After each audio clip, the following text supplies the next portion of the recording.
Attorneys, just be you.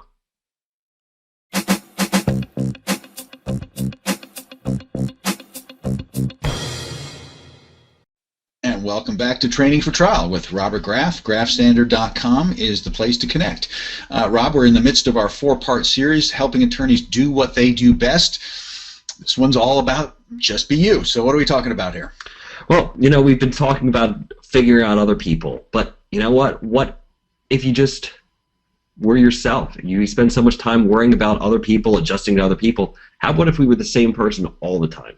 A little consistency, right? Yeah, a little bit.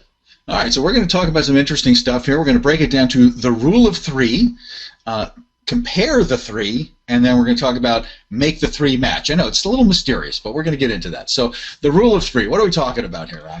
I am talking about figuring out what your friends would say about you, what a person you just met would say about you, and what your close family would say about you. And listening. Good exercise, yeah. Yeah, and seeing, how would they describe you? What attributes would they say are your best attributes? What attributes would they say are your weakest points?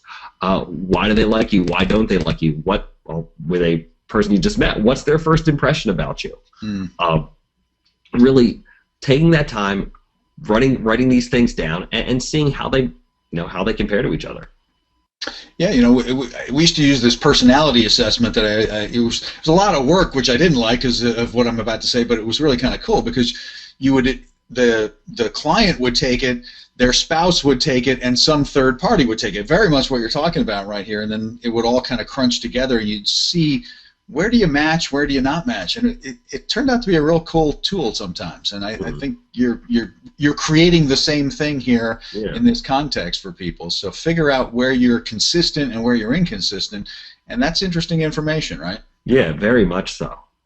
It really helps us figure out how did they compare? Let's move on to that. How do they compare? How are they the same? How are they different? Do we express more to people we just met? Probably not, but we're probably a lot more reserved. But with close friends, with family, where do they match up? What is the first thing we do when we meet somebody new? Would they say we're funny? Would they say we're serious? Would they say we're brainy? Whatever they would say about us, does that aspect come out when we speak with our family? Does that aspect come out when we speak with our friends?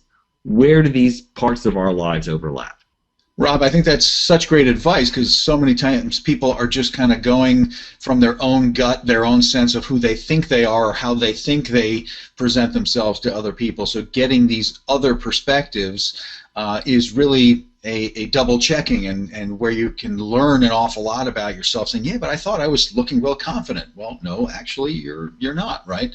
So when you're working with a client, I mean, how do you use this multiple perspective approach? And I hope you've been enjoying this conversation that Rob and I have been having, but the rest of this conversation lives inside Rob's site. So come over to GraffStandard.com and look for the Training for Trial button. Just click that button. It's a free membership. Not only do you get this entire episode, but a depth of content. Rob has been creating tons of great information. It's all there in the Training for Trial section. So go to GraffStandard.com right now and click the Training for Trial button.